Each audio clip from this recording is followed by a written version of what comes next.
Welcome to BAM It with John, Michael, and Mari, covering all things business, accounting, marketing, management, and IT. The place where businesses and entrepreneurs find the forest through the trees.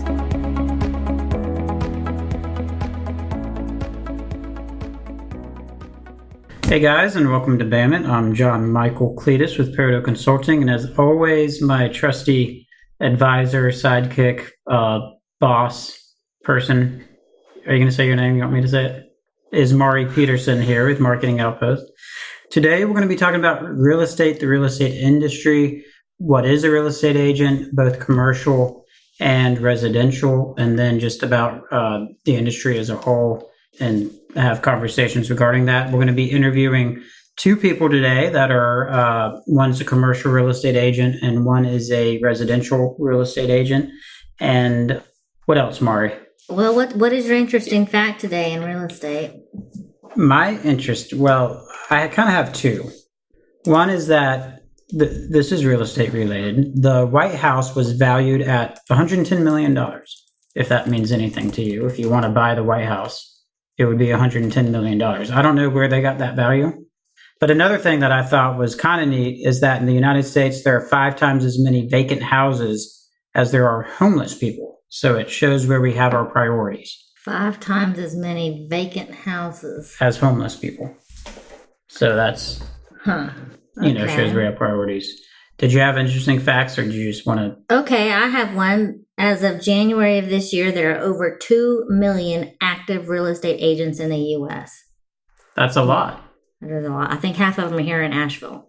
And I think, in my experience, it ebbs and flows with the economy goes well, it's probably 2 million. It's not going well, it's probably 1 million. I think it goes up and down with how well the economy goes. If you want a bellwether on the economy, look at how many real estate agents you have in your school or whatever. Well, that's a good point, because what we have here with us are actual career real estate professionals. So these are people that are doing this full time. They're not also selling some makeup thing on the side. They're not dog walkers on the side.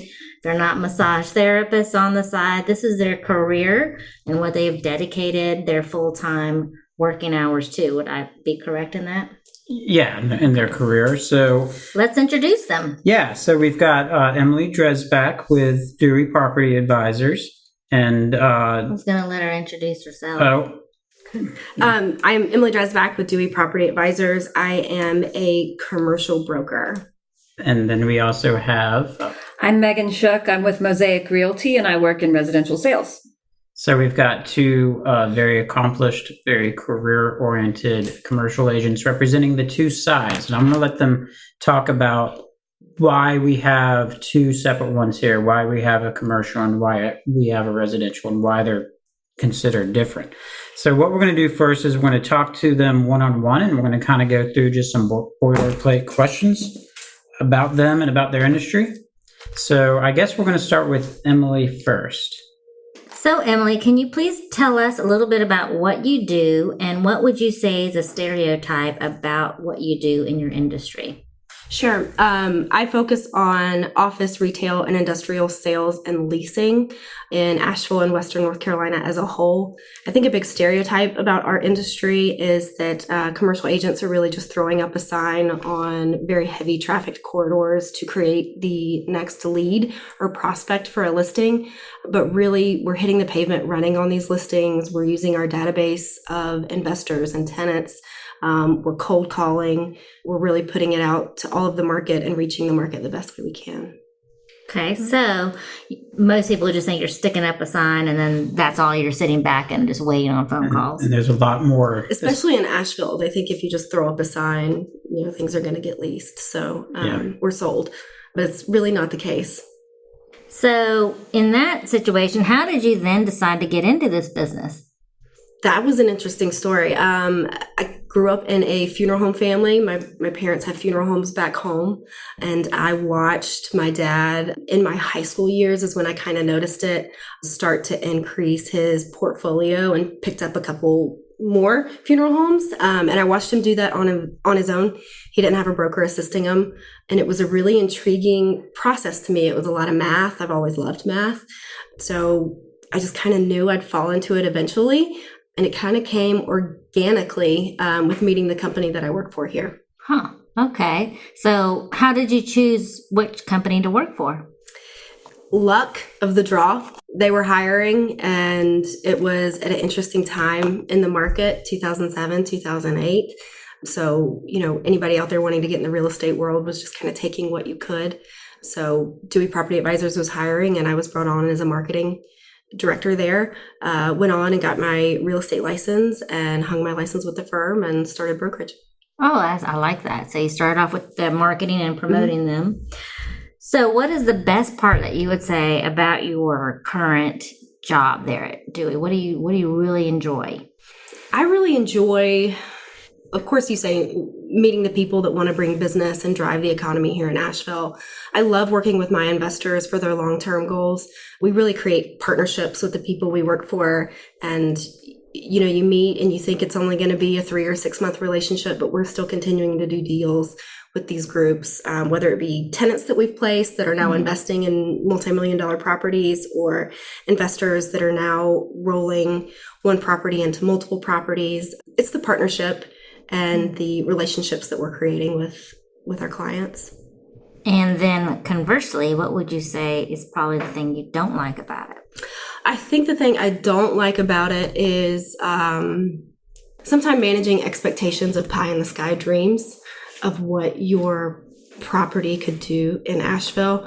We're such a finicky market that's growing, and we're still trying to understand the commercial side of it. Comps don't really tell the story appropriately, and you've got cash buyers coming into town. So managing expectations and just making sure that we're partnering the right investors with sales numbers. It's easy to see a building beside you sell for one number and not understand why yours isn't doing the same. So with this market, it can get a little tricky, and they automatically just want to close the door and hop to the next broker that's going to list it at the price they want. That's what I would say would be the trickiest part. Not the worst, just the trickiest. And I think you kind of covered some of this, but as far as the challenges facing your industry, is that, you kind of alluded to that, anything further, any further challenges into your industry right now that you see coming? Challenges with the market. Yeah. I don't ever think we're going to see what we saw in 2007 and 2008, especially in Asheville. Maybe the larger markets might take more of a hit. I think our vacancy is a bit of a challenge right now. Asheville vacancy is at 2.9%. And you look at a Charlotte, and they're at about a 9%. Raleigh's at an 8%. So we don't have a lot of space out there, but we do still have the land. So that's kind of... So the inventory is really low right now. The inventory is low, but yet we have space for properties.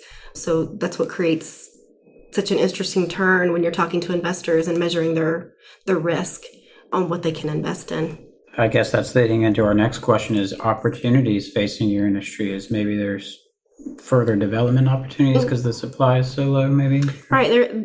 There's definitely development opportunities. We look at everything, our market, as a cap rate when you're investing. And those factors are based on, microeconomics, macroeconomics, and then, property types. So our area in particular, Asheville, is still considered a rural area. So you can buy at, what we call a 7 cap, which is a decently priced building that gets a good rental rate, but it's a higher risk factor because there's still competition coming into the area versus buying in a more, a metro market where it's a little bit more of a low risk. Yeah. So where do you see your job as a commercial real estate agent in like 5 years or 10 years? Where do you see the role progressing and changing? For me personally, we like to get into owner-operator projects here in Asheville. Describe what that means. On the ground, owning, operating buildings. So personally investing, whether it be through Dewey Property Advisors or strawman teams that we put together, but grabbing some of the buildings that are here versus, Dallas coming in and Florida coming in. So in 5 years, I see our main focus being more small development, but still commercial brokerage side and leasing. And how would you say technology has affected your what you do, or is continuing to affect it? Well, I think residential works in the MLS system, and we used to have a very private system that commercial realtors would list their listings in, and it would only go out to brokers. Now it's pretty much available to the public. However, those snapshots aren't really telling an accurate story. So a lot of people are now thinking they can go on these websites of, LoopNet and find a property and tie it under contract, but not fully understand what they're looking at. So I think too much information in front of certain investors' hands is a little too much. Yeah, a lot of people trying to do it themselves. And finally, tell us something about your current job that the average person doesn't know. I guess this is a round robin on the stereotype. Is there anything that people just don't know? Something funny or hard? I don't know about funny. I think a lot of people don't know when they start working with us, especially me in particular. I take a pretty deep dive at what their goals are within the first 9 months, 5 years, 20 years. Market analysis, I walk them through that, our demographics in the area, developments in the area, how that affects them, zoning, I'll walk them through all the hand-holding of buying and selling, what it's going to look like to leverage a bank, what it would look like to come in with more cash versus just signing a piece of paper and throwing up a sign, starting to unlock doors, which I think a lot of people think that's all residential or real estate agents do. Well, I think it's not just the idea that you lease properties and you do this commercial stuff, but there's a lot of preliminary work. There's a ton of preliminary work. And it's serious. The average listing time for us, we'll do a broker price opinion. We'll underwrite a property, evaluate leasing, read through all leases, and talk about maybe some growing points that they might have in their property before we even sit down to come up with a listing number. And that process, usually to a listing agreement, could take 15 to 30 days. Then you get a listing agreement, and getting it on the market could take another 30 days. So it's a long process. It's a much longer process than I would think residential would be. So whereas the residential, you're flipping a whole lot more, but commercial takes more time. And especially if there's multi-tenants involved, which is a lot of what I work with. Some of my buildings have 40 tenants. So reading through all leases and making sure everybody understands what true price we can get at and what a bank would look at versus what a cash buyer is going to look at. You're also having to manage all those relationships because you don't want to go in there and scare everybody if you take that over and then have them run off. Lots of tenant interviews and figuring out where the tenants stand, how they're doing in their business. Do they want to stay? Do they want to leave? What that looks like when the building sells, what rent looks like when the building sells based on how it's selling, at the price it's selling. So lots of conversations. Okay, on that note, let's transition to the other side of real estate. So into residential real estate here with Megan. So Megan, tell us briefly what it is you do and a stereotype that people have of what you do. I work in residential sales, both for sellers and buyers. I've done this for 5 years or so. And I would say a stereotype that I'm assuming is out there that I've heard is definitely that it's a super easy job and all we do is get things under contract and then just wait for it to close. And I actually think of my job in two separate categories. For example, if I'm working with a buyer, the first part of it is finding the right house. That could take a week, that could take 2 years. It just varies depending on the buyer and depending on the current market. And then the other half of my job is being their assistant to help them get to closing, helping them with inspectors, helping them with contractors, helping them hire attorneys. So I consider it a partnership with them where I'm helping them get to the finish line, or if it's not the right fit and we find that out after we're under contract, then finding something else. So I would say the stereotype is that it's very easy, and some deals are honestly easy and some deals are very difficult. So it just depends on the property and the person. Absolutely. Right. And I guess people assume that because Asheville's hot real estate market, they just think everything sells itself. Correct. So how did you get into what you're doing? Well, I was a big fan of Asheville after a road trip in 2005. And my aunt and uncle are the only family we have here. And he offered me a job with his business brokerage firm right when I was graduating from graduate school. And so I jumped on the opportunity as it was a chance to get to Asheville and work with him. And so I was in the commercial side for about 4 years, just selling restaurant businesses and sometimes the real estate as well. And when I stepped back after my second child, I decided to re-enter in the residential side in 2014, I believe. And I'm really glad I did. I love both. I loved working with my uncle, but I really like the pace of residential. Yeah. So what would you consider the best part about what you do, or your favorite part? Well, I really enjoy how every day is different. I really enjoy meeting new people, and I also really enjoy the marketing side of real estate. I got my master's in PR, and the marketing side for sellers is something that I really enjoy doing. But I also just enjoy getting to know my clients and how every day is different. And then what's the worst part about what you do? Sometimes it can be tricky to have work-life balance. My phone is on all the time, and, going on vacation, you really have to, it's just tricky to have work-life balance sometimes. And sometimes, you're working with all different personality types, and sometimes it can be difficult and sometimes it can be great. And so I would say both of those things, just work-life balance when you're not working a 9 to 5 would probably be what I try to achieve or work on the most. It can be tricky. I've observed that with other people. I don't understand how they can just have their whole afternoon on a Saturday disrupted. Right. But my personality is very spontaneous. So I think that is helpful because I'm okay when things just come up. That works for me. So is that part of, or is that something different from the challenges that you face in your business? Well, I would say some of the challenges would be technology-wise. For example, everyone has the perspective, or many people feel that they can just find their own house or they can sell their own house. And I understand where they're coming from and why they think that might be true. Again, some deals can be very easy, but some are very tricky. And it's nice to have an experienced professional on your side guiding you through the process. And so as technology and Zillow and Trulia and Redfin are becoming more and more popular, I think what we are going to face as an industry is reminding people why we have a value to the process and why we may end up helping them more than they realize in the long run. Yeah, because especially here with geography, that really, and our weather, that really impacts a lot of properties. Right. You have a lot of people moving here that are totally unaware of that. Right. So and just this morning, you can advise them and say, hey, did you know that this is in a whatever area, and you have to contend with certain things? We have steep slope ordinances here. We have floodplains in areas you'd have no idea, like on Murdoch in the Norwood Park area.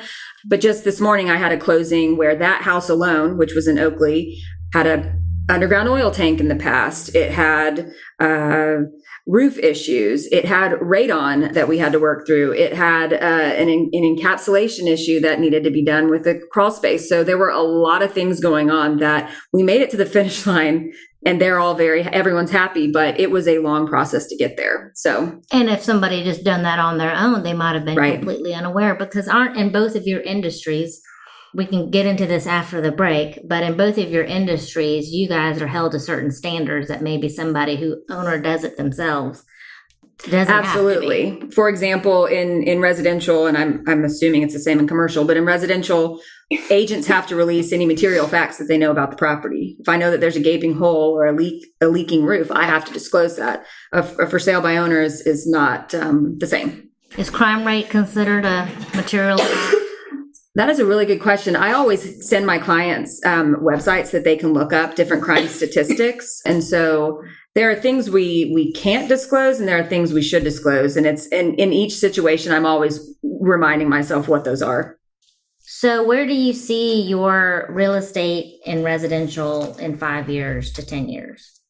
I hope to see myself continuing to work for a lot of my repeat clients. My business in the last 2 or 3 years has been over 80% repeat clients, or repeat clients referring me to their family or friends. And so I would like to keep that network of people going, because it's really nice to keep those relationships going, because I genuinely want to, hear how they're doing. And it's also nice to help their family members. I've helped multiple friends' parents move to the area, for example, that want to be closer to their grandkids that are being raised in Asheville.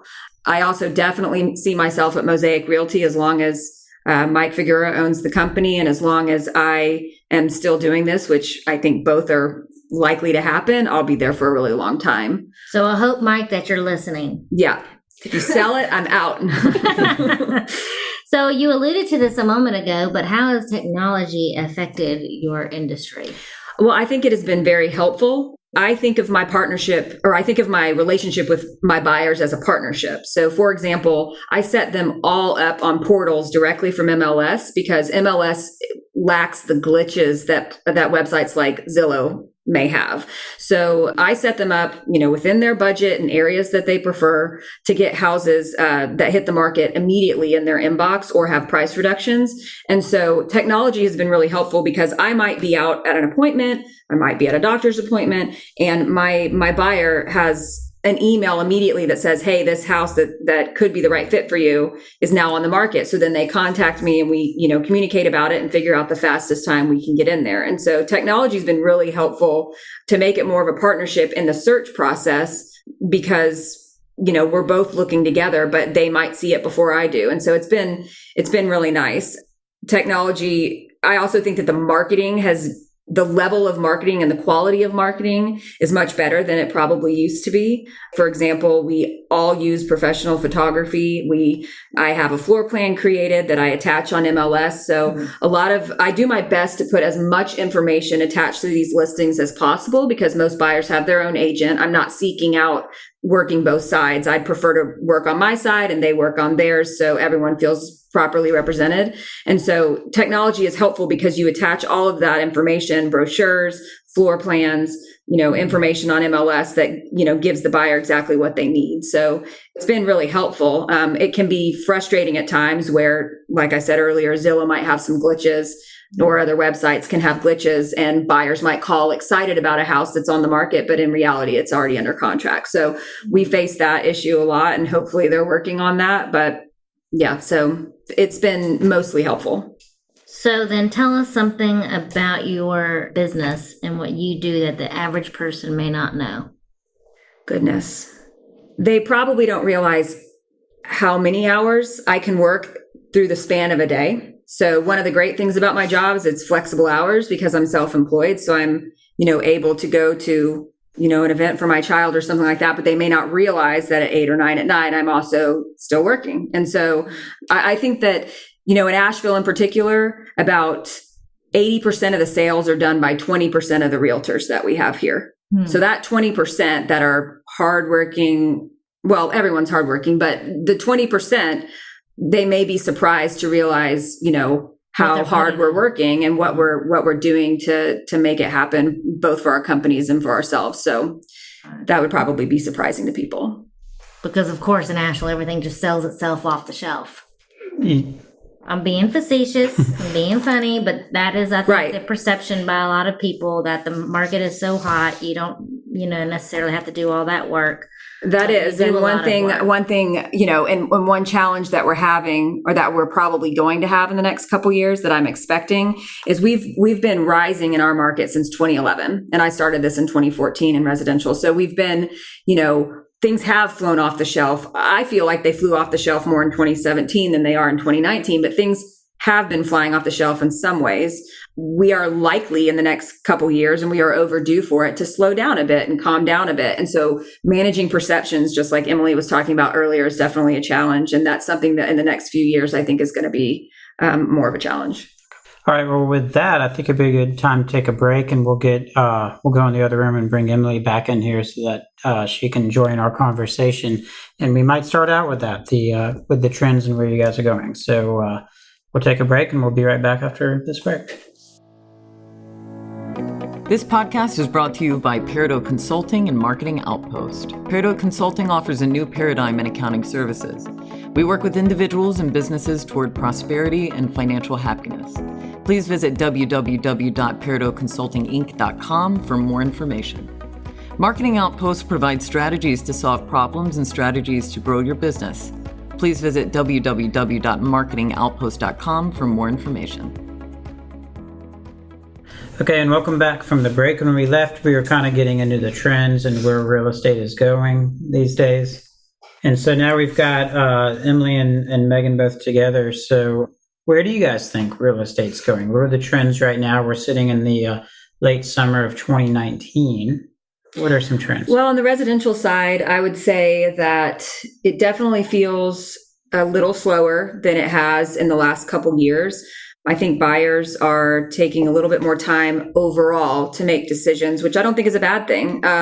It's not as much of a frantic pace. And that's not to say that there are not properties that have still flown off the shelf in certain locations and in certain price points. But overall, it definitely feels like people are taking more time and are a little intrigued to see what's about to happen with the economy. We're certainly overdue for a correction. But as far as the city of Asheville is concerned, so Mosaic releases a quarterly market analysis that we have on our website, which is mymosaicrealty.com. And our second quarter market analysis, the several things that I really took away from it are, number one, for the first time in years, the median sales price in the city of Asheville and Buncombe County is around the same, which is a big deal. The city has been much higher in median sales price historically, and the county is now catching up. People are definitely learning you can get more for your dollar out in the county. So there's a lot of activity going on in the county, not just in the city limits of Asheville. And so that median sales price is right around $299 or $300. And so it just happened because it was not the case in the first and second quarter of 2018. And Asheville, and I may be wrong in this, are in a pretty expensive part. So $299 or $300 for a medium home price seems pretty high compared to probably the nation. So the median is relative to where you come from. Well, definitely. So I have clients that come in from California, Chicago, that think that we are a steal of a deal. And then I have clients that come in from Atlanta or Indiana, and we are grossly overpriced. So it really just depends on your perspective. But for example, we hit market bottom after the last recession, actually in 2011. The median sales price in Buncombe County in 2011 was $185,000. And the median sales price in the Asheville city limits was $190,000. And that was in 2011. Fast forward to the first and second quarter of 2019, and the median sales price for both are around $299 or $303. And then the other two things that I took away from the market analysis is if you're in the city limits of Asheville, so we've talked about managing perceptions and how things, feel like the Asheville market is super strong, or everyone perceives the Asheville market to be super strong and really seller friendly. If you are under 600,000 in the city limits, you are more of a seller friendly market. It is taking less time to sell your home if you're under 600. If you are above 600, it is either a balanced market or very buyer friendly.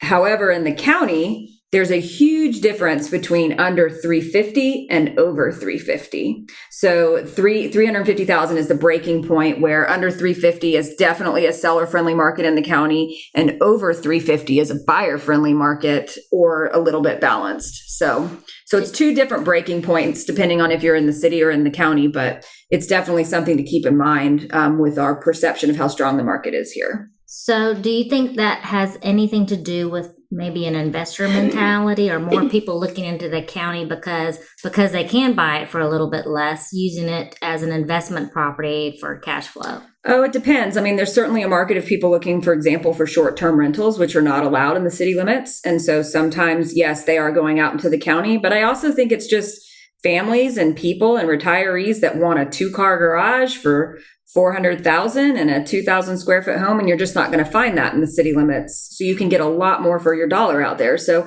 I think it's both investors and then also just people who, love Fairview and want to be in the Reynolds school district or something like that. And so it just depends on each buyer. Yeah. Every buyer is different.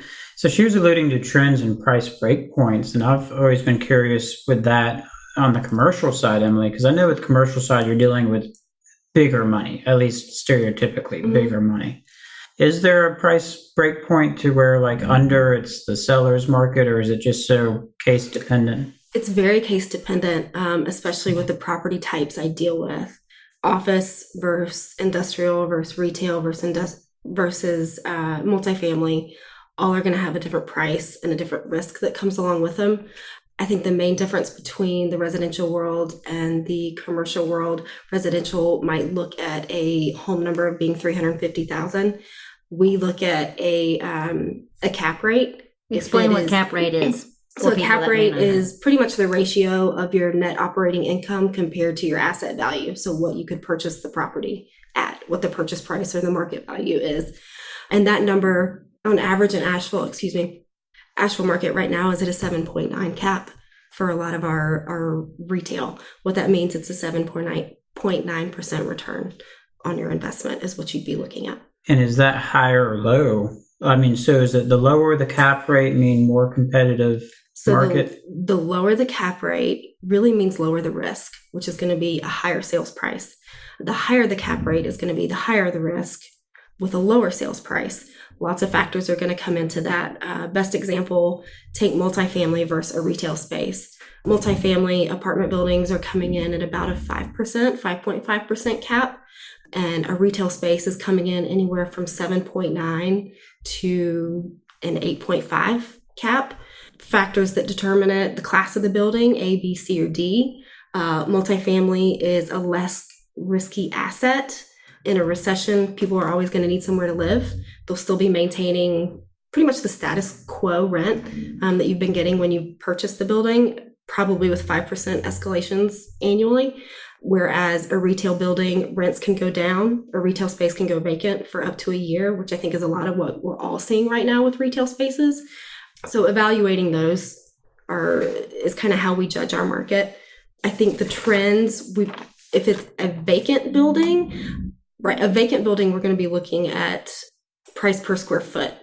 Right now, if you can find something around 170 to 185 per square foot, we would consider that a buyer's market. But again, going back to what we discussed with pie in the sky, we've got these cash buyers that are coming in that don't need to leverage a bank.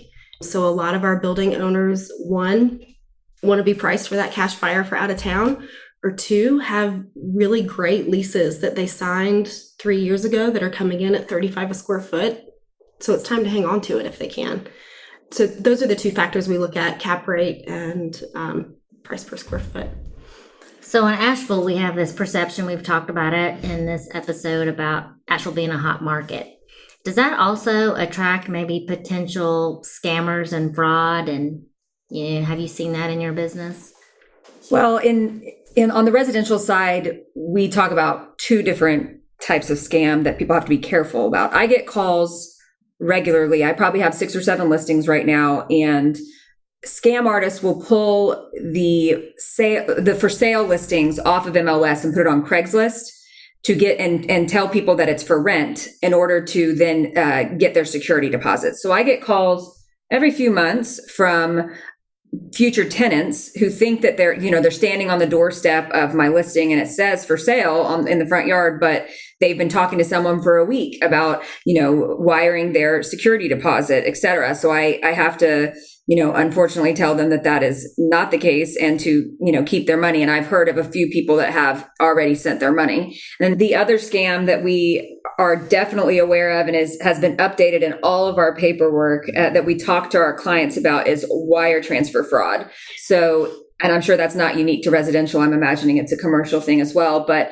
I have heard of at least 2 cases in the last 2 years where people have wired their deposit or their closing costs to the attorney's trust account, and someone had intercepted the email giving the instructions on the trust account and put different instructions for their own account, and that money is just gone. And so people have to be very careful to talk to their attorney and their paralegal over the phone and verify those instructions because wire transfer fraud is definitely real. And what would you say on the commercial side? Do you see some scams coming in from maybe outside investors? I see that. No comment. No comment. Well, I will say a few years ago, we had some of that in Asheville. And so we've actually had a couple of people that commercially were getting money on a development. And I think that the lawyer, as well as the accountant, as well as the developer, all went to criminal court and had to do some time. So I think that you do hear those stories. Yeah, so I feel like we're possibly getting into that again because everybody thinks it's so hot and that people just want to invest in the real estate and they don't realize they need to do their own due diligence first. So yeah, I would say that we're starting to attract that crowd again. Well, the scary thing about scams is they're changing. You never know sometimes if you're in the job as a real estate professional and you get somebody contacting you, I mean, you get 50 contacts a day or a week, and who sometimes you can't decipher it until, I can imagine. And I mean, you might not know. For all we know, we've all talked to scammers 5 times, and you just don't know it because they're phishing. And I'm also very careful when I get phone calls from people. About, I don't know, 2 weeks ago, someone wanted to meet me at a house, and I'm very careful about, and you really have to be, of, meeting people at your office first, et cetera, and just, being safe about it. Yeah. So I've got a random question. So in our first part before the break, we heard that Emily's background, her father was in funeral services. And in your background, Megan, you have a PR, you said public relations master's? Yes. So in both of those cases, how did those two things inform your current work? Oh, I would say that it's really important. So from the PR world, they'll teach you to think about public's perception and to really be conscious of, what you're putting out there, and to think through, flip the coin, think about, what the buyer might have questions about, et cetera, and really, be aware of your marketing and how it can be the most helpful. And so I don't think that everyone, in the real estate field has that perspective. So I definitely think through, when I'm doing the marketing, what is most important that needs to be out there, and just be careful about what you put out there as well. Maybe that gives you a little bit of an advantage. I think so. I think it's important to put yourself in someone else's shoes. And I do this every day, all day, but I also have to remember there are first-time home buyers that have, that need more help and guidance through the process, and just, and when you're working for a seller, be, the best you can be when it comes to, putting together the marketing package for the public. So, Emily, you talked about how your father watching that process. What was it anything particular about watching his process of buying other places? Kind of to piggyback off what Megan said, it was really watching both sides of the process. So watching, my father go through the side of, financing, putting all his ducks in a row there, but then looking at, once he's purchased the building, cutting himself a rent check and what that looks like, and what a funeral home should be paying in rent, and what your prices should be to the community for services. So I started digging deep into what is affordable for particular operations. What can a coffee shop can afford to rent? Or percentage rent can be towards their sales, what a funeral home can do. And just seeing that side of it and putting numbers together to be able to look at both and kind of even the balance beam out was what kind of intrigued me there. Got it. So, John Michael, do you have any particular questions? Yeah, just curious about you guys. You're both real estate agents at your respective ends of the spectrum. Like on a weekly basis, I'm thinking, Megan, that Saturday is probably your busiest day because that's when showings and stuff are. Correct me when I'm wrong, but what is the difference between your guys' routines? Because I know you carry different routines. So what are your routines and how do they differ?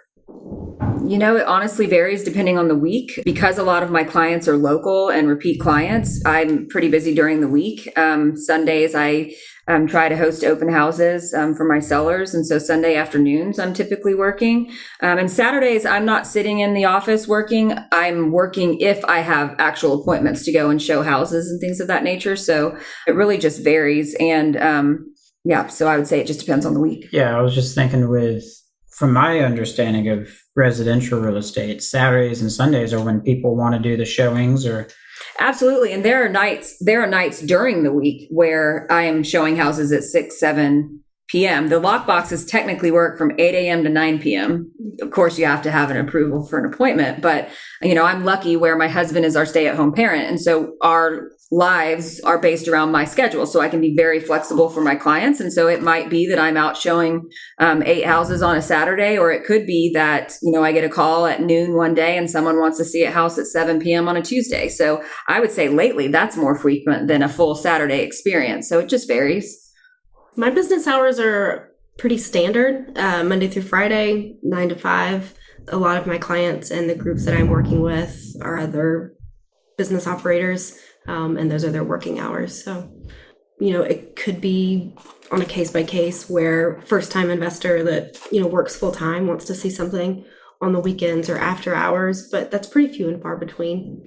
So, of course, I've got another random question. Yeah.